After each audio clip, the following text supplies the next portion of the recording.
I'm filming this in my car with my friend's camera. Thank you, Timinator, for letting me use your camera. I really appreciate it.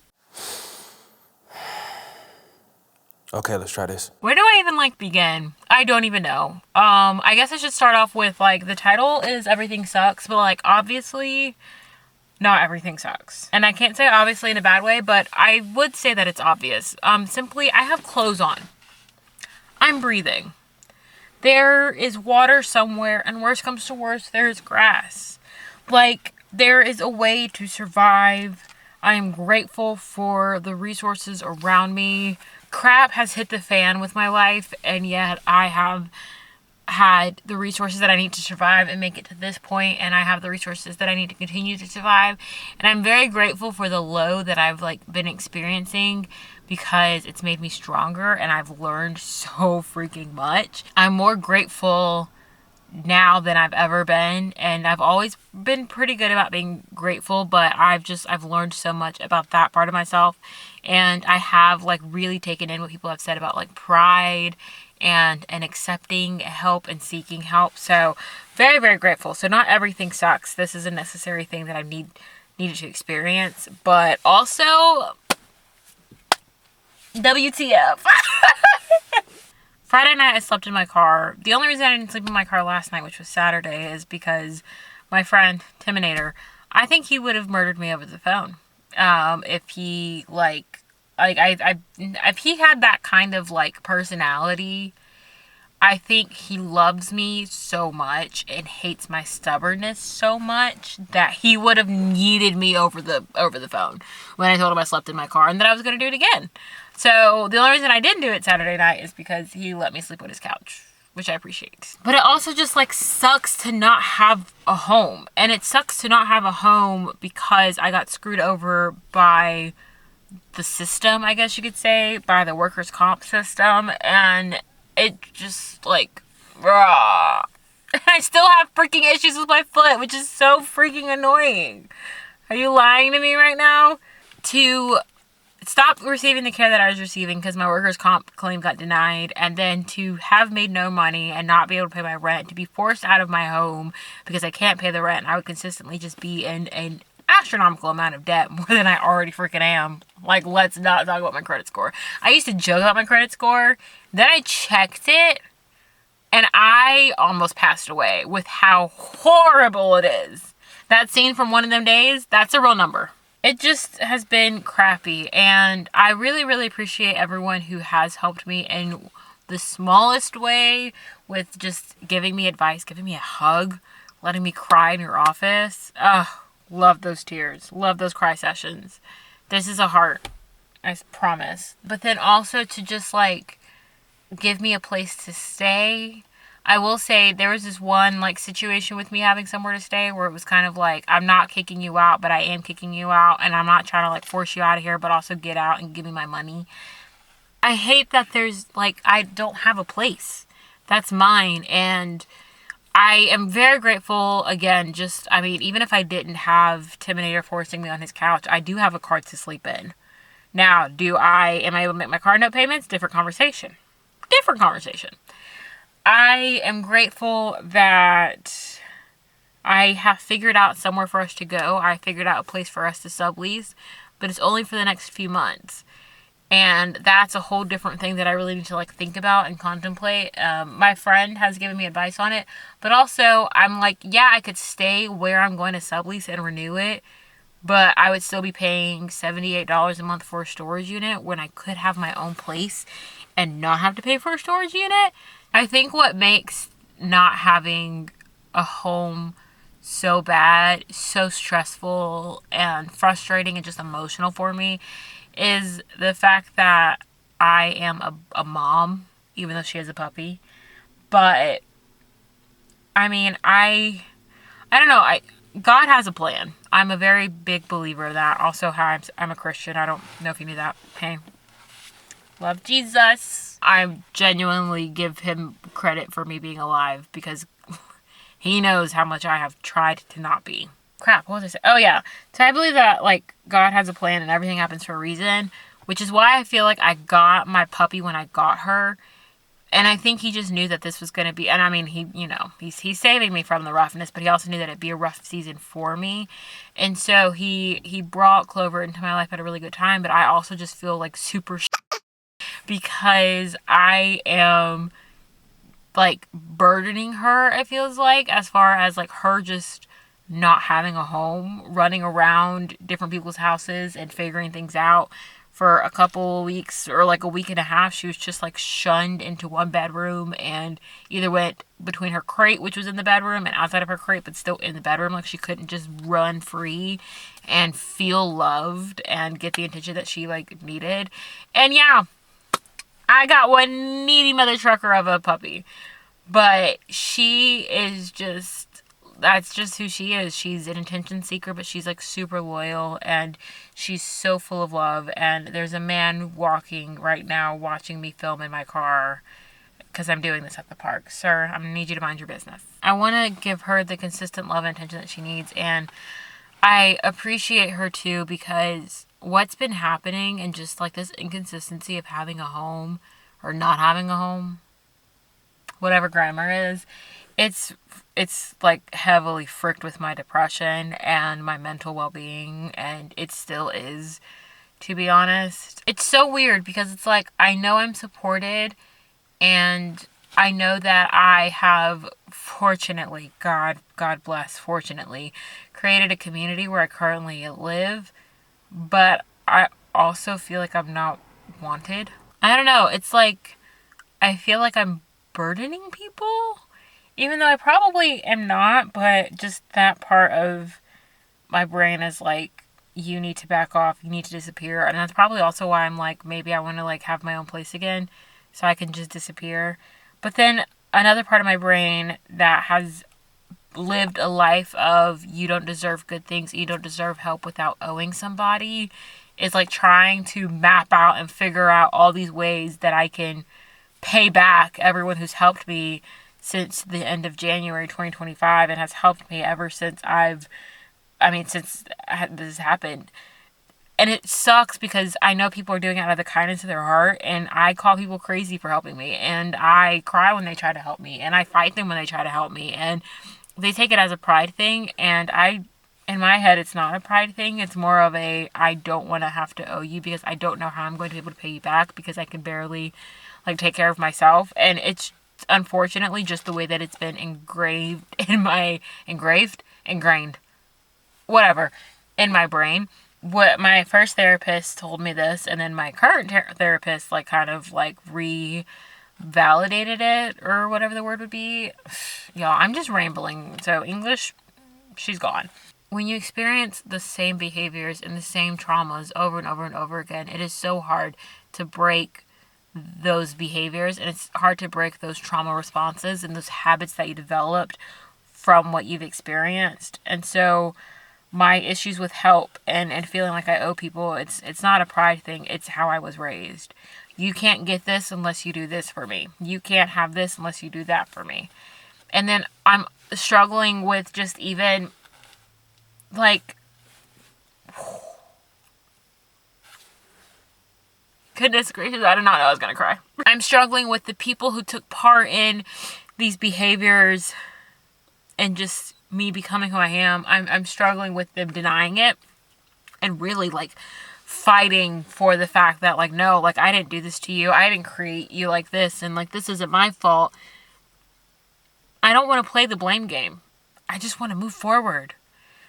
But I can't move forward unless we can have an honest conversation about it. And it's almost like we're just trying to shrug it off and act like my childhood didn't even happen. That I just ended up being this person who has a plan and is like semi-successful just like out of nowhere. Like no queen. And I'm someone, I need closure. And I think another thing that I really, really struggle with in all of this is the fact that I don't have closure with my childhood and the people who have made it what it is. If you listen to the podcast, I've definitely talked about it a lot more on there, but it's just been something that has definitely shown up recently, especially, and it just has aided in that not feeling wanted feeling, and it's aided in being scared to disappoint people, and it's also, it's aided in so freaking much. It's aided in me being scared to be like, oh yeah, you can help me, and then knowing that no one's going to show up, or like being prepared for the disappointment, or trying to be prepared for the disappointment. Like, and then living in America. Y'all, I can't do this. It's hard. I have never been more proud of being black. Shout out to my fellow 92%. But I've also just never been more frustrated and pissed off to be an American. And I'm embarrassed.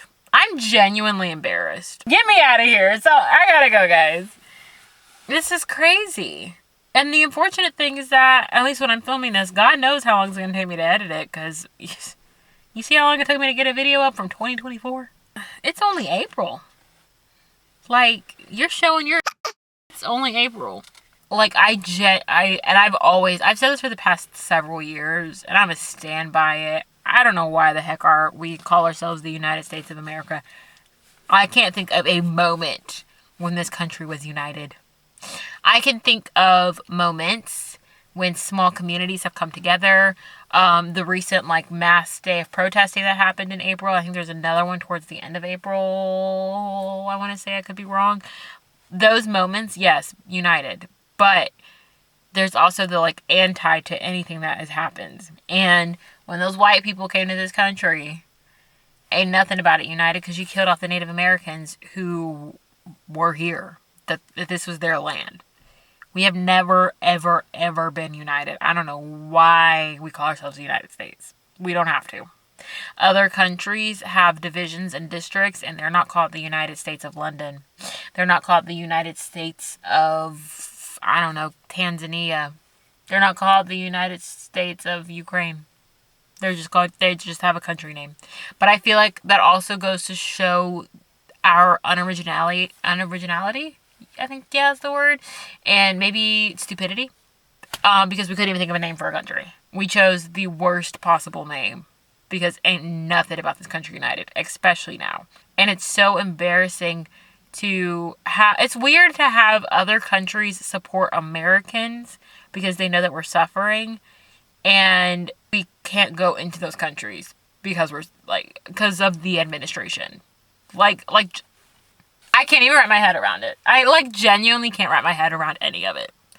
And I'm trying and I'm failing and it's overwhelming. I can't stand looking at the news. It's so just, I can't do it.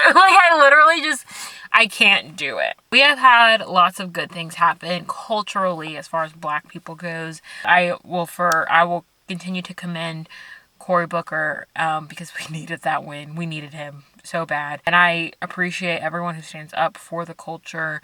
I appreciate everyone who stands up for everyone else, everyone who has a little bit of a heart.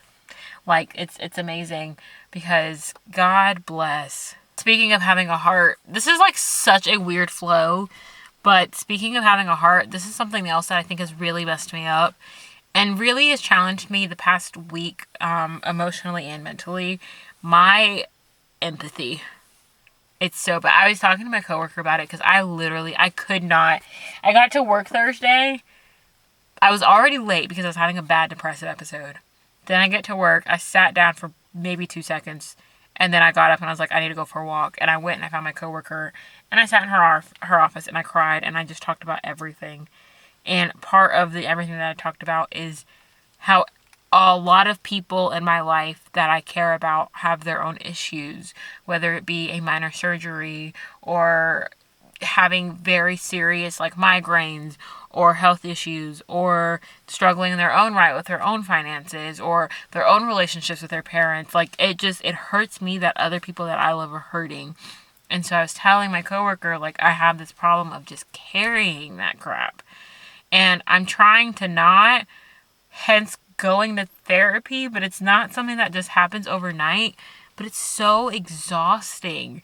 And it tears me down more than everything else. Not more than everything else. It tears me down with everything else. So it's I have my own crap, and then I have not in a bad way. I'm not saying your crap as in it's horrible and stinky, but like I have your things, and no one told me to like take on the weight of the people that I love. It's what I do. And I think part of that goes back to the way I was raised. I have to be this strong person for everyone. I have to fix everything for everyone else. I have to be that person that people rely on. So therefore I'm going to take on all their stuff. I don't know. I really don't know what made me an empath. I would genuinely like to undo it. I think a little bit of empathy, great. Me, it's like I'm an empath on crack. Like, it's just so problematic. It's so problematic. I need help. I literally need help with it. And then it's like on top of all of that jazz, I have my jobs that I have to work. Like, and it's so annoying. And this is something else that frustrates me, especially about living in North Carolina. But just living like with this education system in general and like basically everything getting funded is I like don't get paid jack, but I love my job. Like, I finally found a job that I love, even though I had 4 mental breakdowns in one day. But part of that was because of another job and prom. Literally, when people try to talk to me about prom, I spaz. I am decorating prom. I'm doing the best I can. I don't want to hear the words of 1,500 kids who literally barely show up to school. Like, get out of my face. You as a staff member are not qualified to criticize prom and then ignore my emails about help. No. Don't piss me off. Don't piss me off. And I also like being a server. I think it's nice just having that little bit of extra money and not really having to do a lot. I do sweat every shift, but we wear all black and I just go very quickly. And I think that's something else I need to work on. And that's weird that serving taught me this, but my brain is just always like, and I think part of it is just being the generation that I'm a part of. Gen Z is like instant, quick. That's like something that we have gotten used to as a generation, but I think as a society as well, with technology advancements and just like fast food and the way things kind of progressed during the pandemic, it's like, oh, you can get this instantly. Bam, it's there. Bam, it's there. Bam, it's there. And so with the restaurant I work at, they're always like, take your time, like slow down. It's okay. Breathe. But it's something that I have to like deprogram in my brain because I'm so used to like that part of society that's like, quick, gotta get there. Boom, boom, boom, boom, boom. I think the other thing that sucks is I miss part of myself, but I'm also growing. So I'm not like crying about it, but I miss part of myself. I miss the part of myself that had workout routines, that was ready to start running 5Ks, that loved the way she looked in the mirror. Like, oh, gosh, I miss her. But my ankle is just not strong. And I don't want to push it, but I'm also like, I'm tired of just sitting around wasting space. Like, I want to exercise. I want to exercise so freaking bad. I'm ready to run a 5K. I want to do the mud run so bad. I want salad. Like, people don't think I like vegetables, but I do. I haven't had a consistent home. And then when I did have my apartment for like several months, it was either you pay your rent or you get groceries. There was no both. Because I took a pay cut to be happy. And I will always be someone who is not motivated by money. I'm going to prioritize my mental and emotional health. After the life that I lived, the childhood that I endured, and having money being stolen from me by my own parent and step thing, I am not going to be motivated by money. I don't want to be them at all. Therefore, I will do things that make me happy, and I'm happy to have a job that makes me happy. I just, I wish the economy was not what it was, the society was not what it was, and I just wish I could eat some good corn in like a veggie chili or something. I would love that. Again, even though everything sucks, I'm so grateful for it all. And I know that everything's going to get better. And I don't know, I felt like ranting and being vague, I guess, or talking about it in a way that may seem vague. But in my brain, a lot more words were said. And honestly, I feel clear and I feel better. And I feel like I'm about to take this drive back to Timinator's home and have the best cry and chat with Jesus. Like, it's going to be such a vibe. I'm so excited. Anywho, the battery on this camera is dying. And I really need a nap because Clover pushed me off the couch last night. And I think that was the beginning. Oh, also, we watched Novocaine, which stayed in my dreams. Like, that movie, I mean, I saw the rated R about, like, gory scenes and stuff, but I can't stomach that before bed. I have to watch that kind of stuff in daylight, because if not, it'll do what it did last night, and it'll just show up in my dreams. Like, I can't have that. I can't have that. Anyway, if you stayed to this point of the video, I don't know why. I literally don't know why, but I appreciate you so much. You're crazy. You're absolutely insane, but I love you for it. I love you and all of your insanity. Thank you for joining me in my insanity. And I'm excited for the future of this YouTube channel. I miss this so much, and I don't want to say I want to be a YouTuber, but I know there's power in the tongue, and I will say if content could be another source of income for me, that'd be so freaking amazing, man. I love you all. I will talk to you super, super soon whenever I either get a new camera or decide to borrow Timinator's again. Fun fact, I sold my camera. Anywho, talk to you soon. Bye. Why did I stick my finger up for bye? Bye.